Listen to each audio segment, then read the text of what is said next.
Hello, and welcome back to Storyfile, where we discuss all things stories, including books, movies, TV shows, and sometimes even video games. So today I'm going to be doing my favorites list. It's not really a ranking because a lot of these I don't love more than any of the other ones. They're just great. So arbitrary order. Kind of a weird number of things. I'm going to do 4 movies, 4 TV shows, 7 books, and 1 video game. So without further ado, let's get started. So let's start with movies, my 4 favorite movies. In no particular order. Good Will Hunting, starring Robin Williams and Matt Damon, which is the story of a genius boy who's working as a janitor at a college, and starts seeing a psychologist to start dealing with some of the trauma that he has dealt with in order to maybe one day go to college and make something of himself. It's really, really good and emotional. Number 3, The Shawshank Redemption, starring Tim Robbins and Morgan Freeman. I think most people are probably familiar with this one, but basically, main character Tim Robbins is convicted of a murder that he did not commit, and spends the rest of the movie in prison and trying to get out of it. Maybe? I don't want to spoil too much. It's based on a Stephen King book, which I didn't know until fairly recently, so that's pretty cool. Number 2, Christopher Nolan movie, The Prestige, starring Hugh Jackman and Christian Bale, among other people. This movie is the story of 2 rival magicians trying to outdo each other in their act. One of them is seeking kind of revenge for the death of somebody very close to him, and the other one, I don't even really know what his problem is. They're both terrible people, but it's such a good movie. I am always torn between whether that one is my favorite movie or this one is my favorite movie. Another Christopher Nolan movie. This is Memento, starring Guy Pearce. This one tells the story of a guy who lost his memory. He starts suffering from amnesia after a horrible accident at his house in which his wife died, and he had severe head trauma. So the movie's told in a really interesting way. I don't want to spoil it, but it's told in a very unconventional structure, and it makes you feel like the main character does, where you don't really know what's going on, and you forget lots of things, and it's just very disorienting, but oh, it's so good. So I don't know which of those 2 I like better, but those are my 2 favorites. So that's my 4. We have Good Will Hunting, we have The Shawshank Redemption, we have The Prestige, and Memento. Alright, next up, let's do TV shows. So unfortunately, I don't own my 4th favorite TV show. Hopefully one day, so it'll be right here, and that's Agents of S.H.I.E.L.D.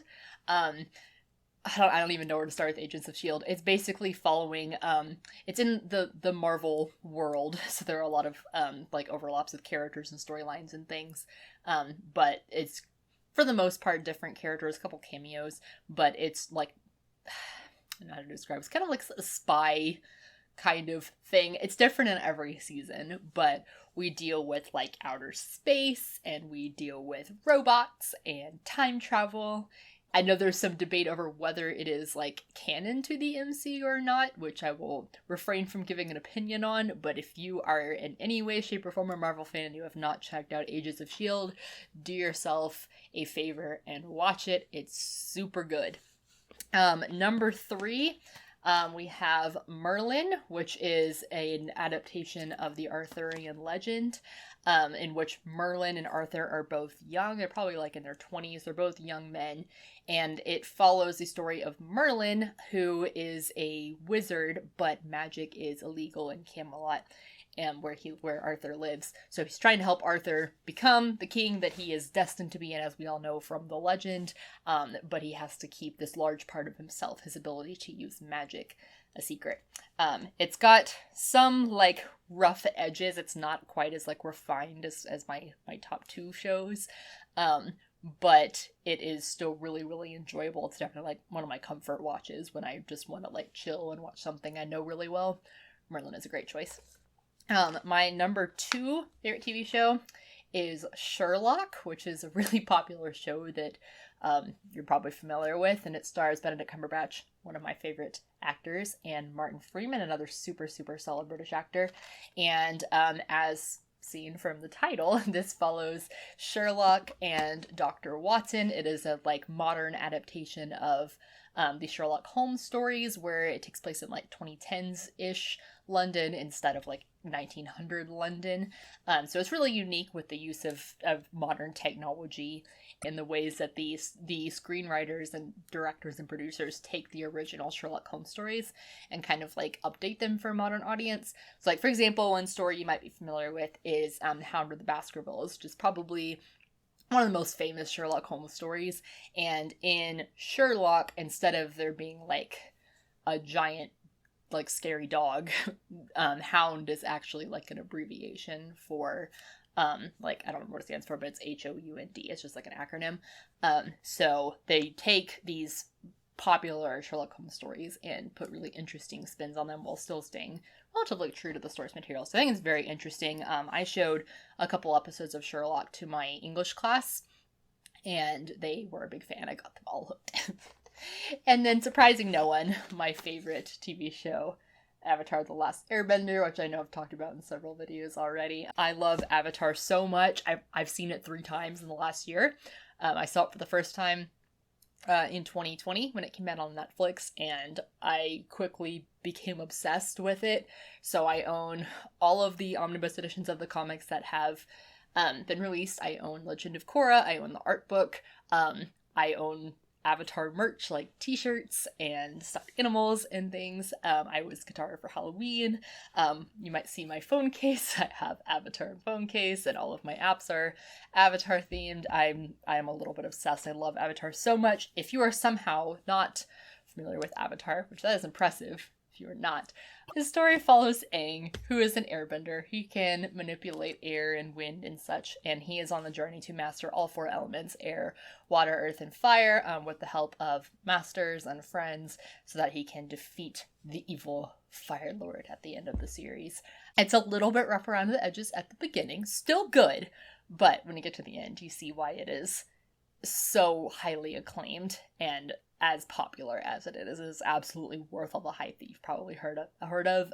If you have not watched it, you're just sad. You should watch it. There's no reason not to, even if you're an adult. I watched it for the first time as an adult, and it was amazing. Animation is not just for kids. Animation is awesome. Avatar is awesome. Go watch. So now on to books. I have 7 books because this is primarily BookTube channel after all. So I have mostly books here. And these are in no particular order whatsoever because I could not possibly pick a favorite book. So first one we have is My Name is Asher Lev by Jim Potok. I have no idea if I am saying that right. So basically the main character, Asher Lev, is a Jewish boy who wants to be an artist. And so he is constantly having these struggles between his duty to his family and his faith versus his duty to himself and his art. That's all I'll say about it because I don't want to spoil, but it was I love it for a lot of different reasons that I love every other book on this list. It is a very moving, very, very powerful book and a great reflection on the nature of an artist.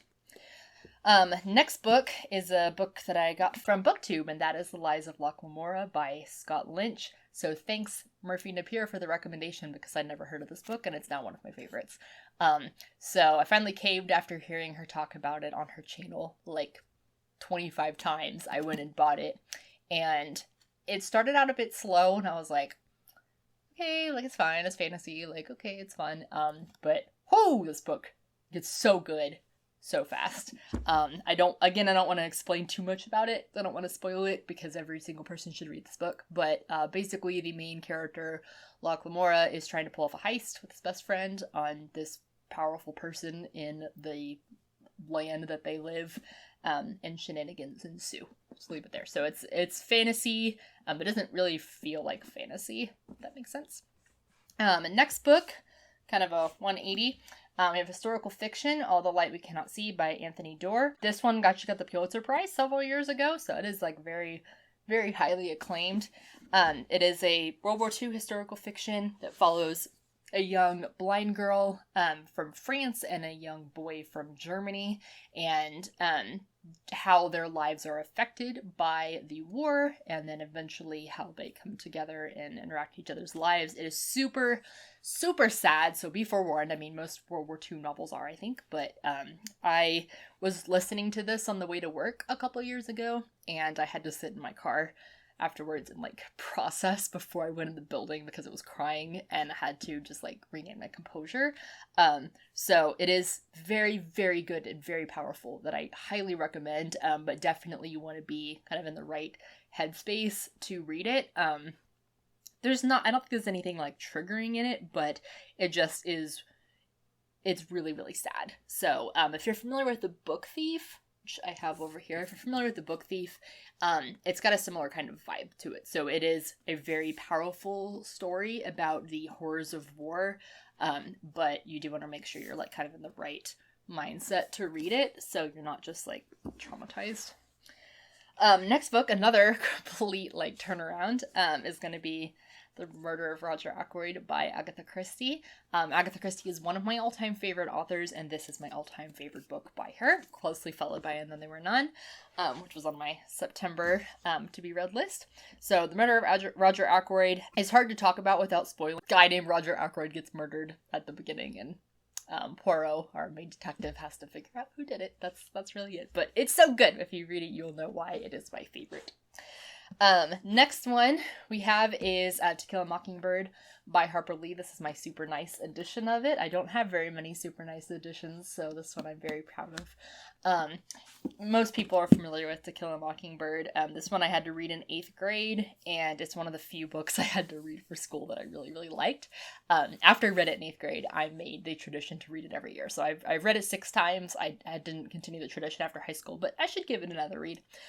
So if you're somehow unfamiliar with To Kill a Mockingbird, basically it is a little girl named Scout living in this really, really racist town. I mean, it's like the 1930s, I want to say, in Alabama, so it's not anything like out of the ordinary. It's just unfortunately kind of how things were, but she's dealing with her father, who is a lawyer who is defending a black man.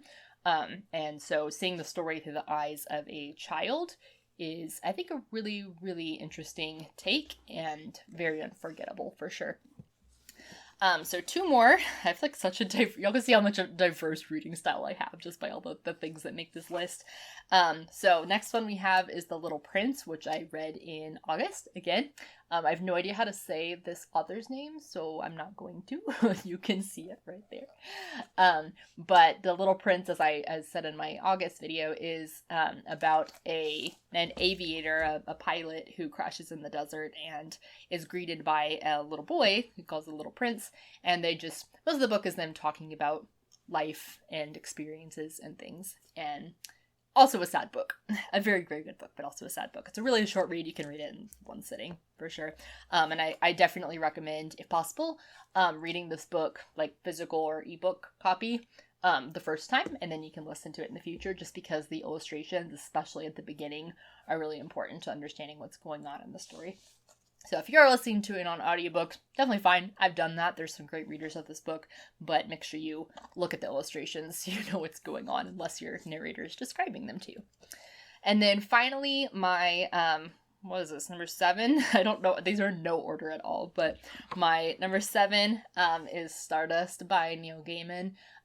Neil Gaiman is my favorite author of all time. I've read almost everything that he's written, like, book-wise, not everything-wise, he's written so many things, but book-wise, I've read almost everything he's written, and Stardust is still my favorite. It was the first adult Neil Gaiman book I read. I'd read The Graveyard Book and Coraline, but it was my first adult book, and it's just such a... There's no words to describe how much I love this book. It reads like a fairy tale, kind of like The Princess Bride, if you've read The Princess Bride. It reads like an adult fairy tale, like a fairy tale for adults. But there's just so many different storylines that seem completely random that all come together in the end, and that is, for me, one of the most satisfying things about a book, is when you have, or movie, you have tons of different storylines that all come together in one, like, epic moment in the book, and that's exactly how this book is. The characters are amazing, very likable, yet flawed human beings. The story is relatively simple, but it doesn't have, like, I don't think, any huge powerful messages like the rest of these books did. It's a much lighter read, but it's just a beautiful, simple story, and I could listen and read Neil Gaiman all day. He is an amazing audiobook narrator, and he is an amazing author. He just has the most beautiful prose and writing style, and of course, has a great voice. My copy of Stardust, it looks a little different than like a usual one you would find. This is one of the nicest books I own. It is the illustrated edition, so it has these beautiful illustrations by Charles Vess, and so it is definitely one of my prized possessions. So I love illustrated versions of books. And then finally, my last thing is my favorite video game. I am relatively new to video games, so I'll just give my game I like to play a lot. That's Skyrim. I love Skyrim. I do a lot of, like, crossovers in Skyrim where I'll have, like, avatar characters that I roleplay, or I'll have, like, characters from my own books that I write as characters in Skyrim, but I just love, I don't even know how to describe why I love this. My husband got me into it. He's a Skyrim fan too, but it's just so much fun. I just love the mechanics of the game. It's the first time I've really been interested in magic was when I played Skyrim. I love the lore in the world. It's just great. If you've not played Skyrim, at least go watch somebody play Skyrim. It's pretty cool too. So that's it for today. That's my favorites of movies, TV shows, books, and game. Feel free to leave your favorites down below. I'd love to hear them, and I will see you next time. Bye.